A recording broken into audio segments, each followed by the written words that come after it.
Hi everyone. तो कैसे आप सभी। तो देखिए आज की जो वीडियो होने वाली है वो वीडियो होने वाली है कि ग्रेजुएशन के बाद जब आपका ग्रेजुएशन हो जाता है, ग्रेजुएशन के बाद आप पोस्ट ग्रेजुएशन करने की सोचते हैं। तो मोस्टली ऐसे स्टूडेंट है जो पीजी करने का सोचते हैं। तो ग्रेजुएशन के बाद पोस्ट ग्रेजुएशन कहाँ से करें, आज की वीडियो में मैं इसी को लेकर अपडेट आपको दूंगा कि पीजी कहाँ से करें, मास्टर्स कहाँ से आप कर सकते हो, ड्यू सोल या इग्नू, ये दोनों यूनिवर्सिटी का मैं कंपेयर आपको करूंगा, प्लस मैं रेगुलर को भी जोड़ दूंगा। वैसे एसओएल वाले रेगुलर में कम ही जाते हैं क्योंकि जो भी ओपन से करता है वो ओपन में ही जाने की सोचता है मास्टर्स के लिए। तो यहाँ मैं बात कर रहा हूँ ड्यू सोल वर्सेस इग्नू, इन दोनों में से आप किससे अपना पोस्ट ग्रेजुएशन करना आपके लिए बेटर रहेगा, किसके लिए किससे आपको सही सुविधा आपको मिल जाएगी पीजी के लिए। तो वीडियो शुरू करने से पहले चैनल पर नए हो सब्सक्राइब जरूर कर लेना, शेयर जरूर करना।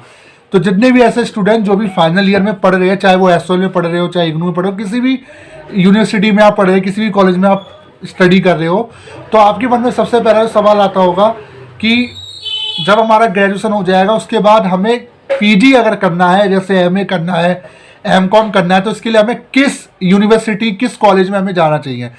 पहली चीज़ मैं आपको कुछ चीज़ें क्लियर कर दूं। अगर आप रेगुलर से करना चाहते हैं तो जी हाँ, आप रेगुलर से कर सकते हो। अगर आप एसओएल के स्टूडेंट हो, अगर आप एसओएल के फाइनल ईयर के स्टूडेंट हो तो आप रेगुलर से कर सकते हो, कोई दिक्कत वाली बात नहीं है। बट रेगुलर से अगर आपको पीजी करना है तो इसके लिए आपका सीयूटी यानी एंट्रेंस एग्जाम देना कंपलसरी है। तो सीयूटी पीजी के जो फॉर्म है अभी चल रहे हैं, आप उनको फिल कर सकते हो। बट ये बात रहेगी कि जब तक आपका रिजल्ट आ जाना चाहिए, जब दिल्ली विश्वविद्यालय की वेबसाइट पे जब एडमिशन शुरू होंगे।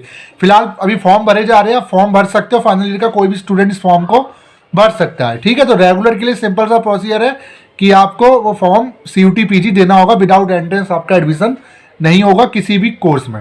अब बात कर लेते हैं एसओएल। अब आ जाता है एसओएल और इग्नू, दोनों में से किस में करना बेटर रहेगा। तो देखिए अगर अपने ऊपर से बताओ कि मेरा क्या मानना है, तो मैं एक ही चीज कहूंगा, आपको इग्नू की तरफ जाना बेटर रहेगा। क्यों, इसके पीछे रीजन क्या है। बाकी इग्नू की अपडेट हम टाइम टू टाइम आपको प्रोवाइड करवा रहे हैं, यहाँ से कोई दिक्कत वाली बात इसमें है नहीं। तो इग्नू की अपडेट आपको मिलती रहेगी। ठीक है, तो अगर आप इग्नू में जाते हो, उसका रीजन क्या है इग्नू में जाने के लिए मैं क्यों बोल रहा हूँ। एक्चुअली एसओएल से अगर आप पोस्ट ग्रेजुएशन कर सकते हो, बिल्कुल कर सकते हो, बट एसओएल के अंदर जो पीजी के जो कोर्सेज है उनकी संख्या काफ़ी कम है। जैसे अगर आप एमए करते हो, अगर आप आर्ट साइड से करते हो, तो जैसे उसमें आपको एमए पॉलिटिकल साइंस आप कर सकते हो, एमए संस्कृत कर सकते हो, एमए हिंदी कर सकते हो, एमए हिस्ट्री कर सकते हो, एमए पॉलिटिकल साइंस कर सकते हो। ये कुछ कोर्सेज है जो आप कर सकते हो। इसके अलावा एमकॉम एक सब्जेक्ट है पीजी में, और एमबीए है, आप एमबीए कर सकते हो। बस कुछ ही है जो एसओएल के अंदर आपको प्रोवाइड करवाए जाते हैं। बाकी वही अगर बात की जाए इग्नू की, तो इग्नू के अंदर काफ़ी ज़्यादा कोर्सेज है मास्टर्स के अंदर। इसमें आपका एमए एजुकेशन है, एमए क्या कहते हैं चाइल्ड डेवलपमेंट है, एमए इन्वायरमेंटल है, काफ़ी कोर्सेज है, पॉलिटिकल साइंस है, पब्लिक एडमिनिस्ट्रेशन है, हिस्ट्री है, हिंदी है, इंग्लिश है, सब कुछ आपको मिलेगा इग्नू के अंदर। बट एसओएल के अंदर थोड़ा सा अमाउंट इसमें कम हो जाता है, थोड़ी संख्या इसमें कम है कोर्सेज की। तो ये आपको मैं बता रहा हूँ। दूसरी चीज़, एसओएल में अगर आपको एमए करना है, पीजी करना है एसओएल से, ऐसी कंडीशन में एसओएल के अंदर जो एडमिशन होते हैं वो मेरिट बेस होते हैं, क्योंकि सीट्स लिमिटेड होती हैं। सीट्स इसीलिए लिमिटेड होती है क्योंकि एसओएल की जो सीट्स का जो क्राइटेरिया है वो दिल्ली विश्वविद्यालय तय करता है।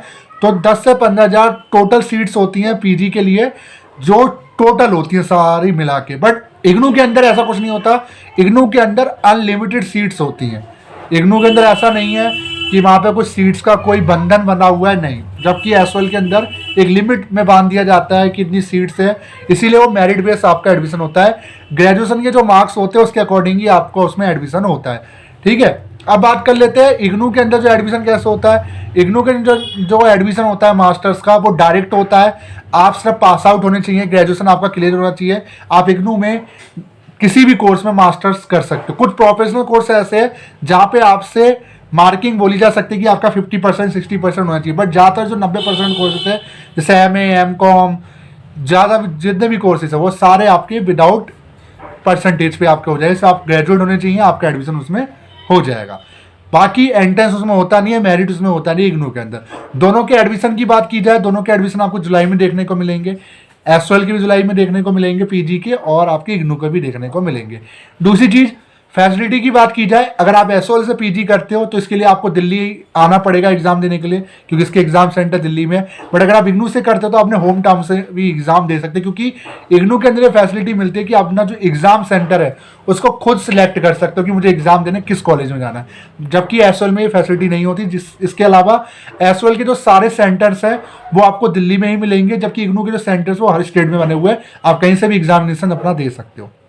ठीक है, और बाकी वैल्यू की बात की जाए, दोनों की वैल्यू सेम है। एक फर्क इसमें आपको देखने को मिलता है, इग्नू के अंदर जो आप मास्टर्स करते हो, पोस्ट ग्रेजुएशन करते हो, वो ईयर वाइज होता है, साल में एक बार पेपर होता है। वहीं अगर मैं एसओएल की बात करूं तो इसमें सेमेस्टर वाइज लगता है, साल में 2 बार पेपर का इसमें सिस्टम लागू है।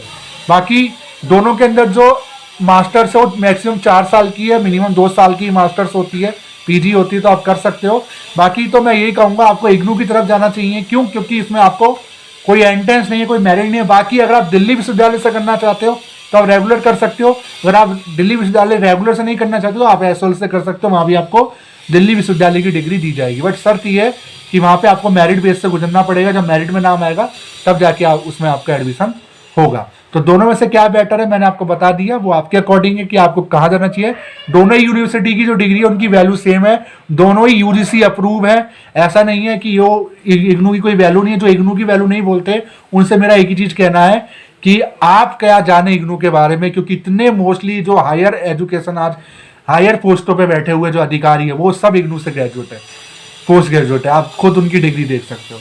एक ही चीज कहूंगा, ऐसा कुछ नहीं होता, डिग्री ये तय नहीं करती कि आप कितने वैल्यू, क्योंकि डिग्री आप किसी भी ऐसे इंस्टीट्यूट से कर सकते हो जो यूजीसी अप्रूव है, जो गवर्नमेंट ऑर्गेनाइज्ड है। ठीक है, सिंपल सी बात मैं आपको कह रहा हूँ। जरूरी नहीं है इग्नू से करो, एसओएल से करो, बीएचयू से कर लो, आईपी से करो, ये सारी यूनिवर्सिटीज आपकी गवर्नमेंट ऑथराइज है।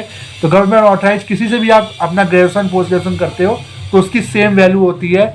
बस थोड़ा ब्रांड का फर्क पड़ता है, क्योंकि दिल्ली विश्वविद्यालय एक ब्रांड है दिल्ली के अंदर के लिए। बाकी इग्नू तो ऑल इंडिया चली रहा है, इग्नू का टक्कर कोई नहीं दे सकता। ठीक है, तो ये थी छोटी सी वीडियो, जरूर बताएगा कैसी लगी वीडियो। सारे फाइनल ईयर के 16 के स्टूडेंट के लिए